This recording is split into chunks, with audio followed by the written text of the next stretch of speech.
You've fallen off a cliff. You've been driving dangerously again. Yes. And I'm in Cornwall. Okay. And I hate it in Cornwall. You hate it in Cornwall? No. I love it.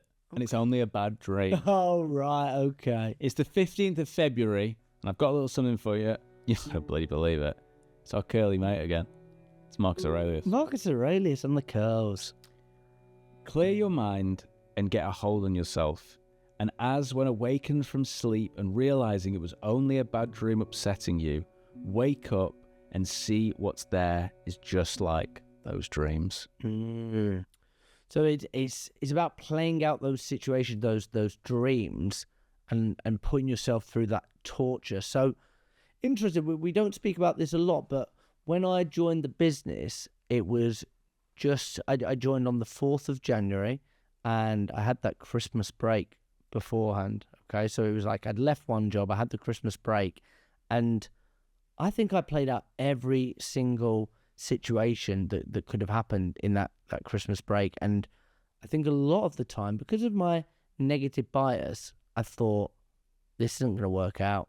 And I really played out a lot of, although we had conversations about like the rules and the things that we keep in place, I thought I'll come in, I'm being paid a wage as well, and I thought it could probably ruin our friendship. Like fast forward 6 months, it's not worked out. And we had other friends saying, well, what if it doesn't work out? What if it ruins the friendship and things like that?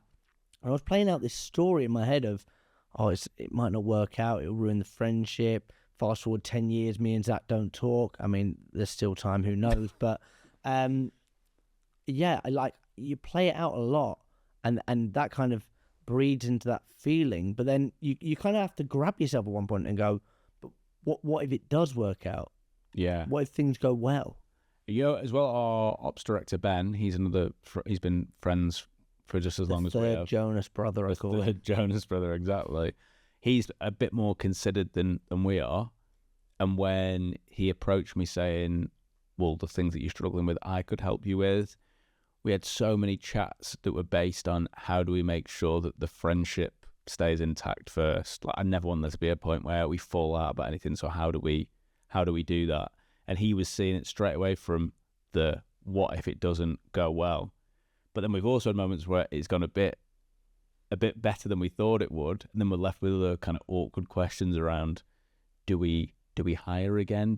I want to do a bit more of this, and you want to do a bit more of that, and you start to think, are we going to annoy each other by doing this? But open forum communication seems to solve everything with this sort of stuff. And I remember speaking to Ben, and you go through ups and downs in business and sales, and he said, he was like, yeah, there was points where I had to come and talk to you guys about something, and I'd playing out that I'd say this and you'd say this, and we'd have this argument, and then I'd get mad and blah, blah, blah.